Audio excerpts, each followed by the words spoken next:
Meus irmãos, graça e paz, mais um dia de leitura bíblica. Hoje vamos tratar sobre capítulos 20, 21 e 22 do livro do Êxodo. São questões relacionadas à lei de Deus, né? Então, esses capítulos à frente vão tratar bastante acerca da lei de Deus e algo muito importante para a vida cristã. Quando tratamos da lei de Deus, quando olhamos a lei de Deus, ela reflete o caráter de Deus, reflete o que Deus de fato é. Jesus, quando falou acerca da lei, foi questionado acerca da lei e diz que a lei ela se resumia em 2 pontos, que era amar o Senhor nosso Deus, ou seja, se eu amo a Deus, eu não vou pecar contra Ele, eu não vou ir contrário à sua vontade, eu vou querer agradá-lo. Se eu amo a Deus, obviamente eu tenho que amar o meu próximo, porque é a imagem de Deus. E se eu amo o meu próximo, obviamente eu não vou querer mal algum a ele. Paulo falando sobre a lei de Deus, eu vou ler para ficar mais claro. Romanos 7,7 diz: Por acaso estou dizendo que a lei de Deus é pecaminosa? Claro que não.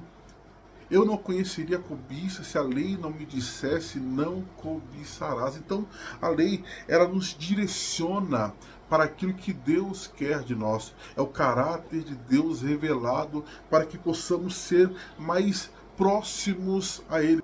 Então, a lei, o autor diz, é um espelho que nos mostra os nossos pecados e também a nossa necessidade de justificação. Porque quando nós olhamos no espelho e nós estamos sujos, por exemplo, nós não podemos nos lavar com o espelho.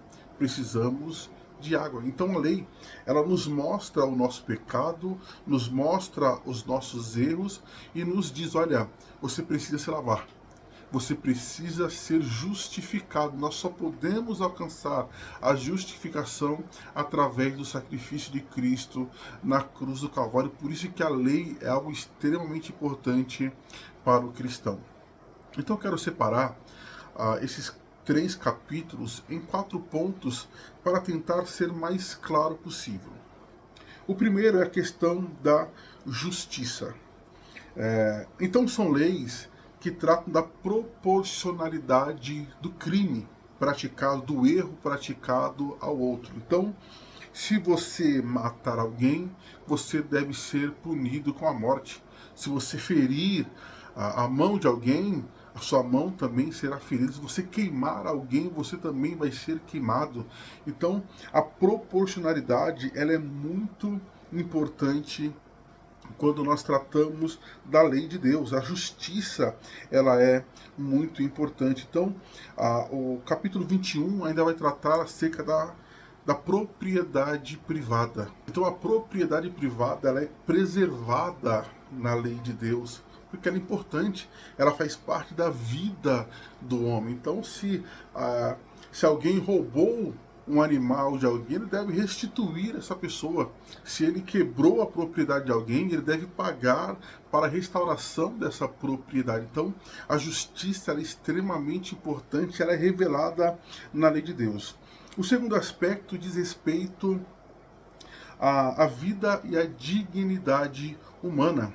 Então, o autor vai tratar acerca da punição a homicídios, sejam acidentais ou premeditados.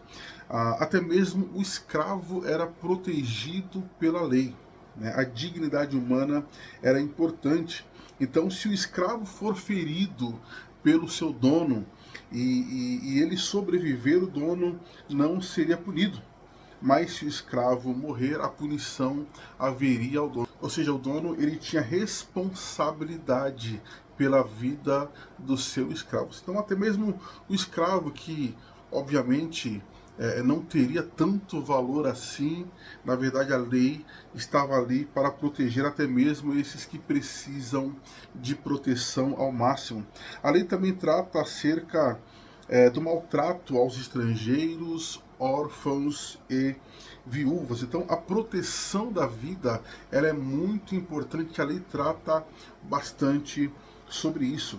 O outro aspecto da lei é a responsabilidade social. Muito se fala em responsabilidade social hoje em dia, mas na prática ela não funciona como eles dizem no seu discurso. Então, por exemplo, os escravos, eles tinham um período de trabalho, mas também tinham um prazo para que eles fossem libertados, tivessem ali a sua liberdade plena. Então, olha o que diz Êxodo 23, versículos 4 e 5. Se você encontrar um boi, o jumento do seu inimigo, o texto diz que você deve devolver a ele sem causar nenhum mal. Ou seja, se o seu inimigo precisa de ajuda, você deve fazê-lo sem nenhuma reserva, né? Isso é a responsabilidade social que a lei trata. O quarto ponto a ser destacado é justamente acerca da pureza moral e religiosa. Então, não ter um Deus diante do nosso Deus, adorar somente ao Senhor, não tomar o nome do Senhor em vão, né? No texto vai tratar acerca da guarda do sábado, né? Ter um momento de comunhão com o Senhor, ter um momento de intimidade com Deus. Então o texto vai tratar ainda sobre questões de feitiçaria e também da pureza sexual, né? Tanto para preservar o matrimônio, de que maneira isso coloca o povo numa condição ruim diante de Deus. Então, esses quatro aspectos são importantes para nós entendermos a lei de um modo geral: pureza religiosa e moral, justiça, responsabilidade social e respeito à vida e à dignidade humana. Então, não tem como viver em sociedade sem preservar a lei, porque ela é extremamente importante. Então, a lei, ela dá as diretrizes para agradarmos a Deus e também vivermos plenamente em sociedade. Que Deus te abençoe, boas leituras, fique com Deus.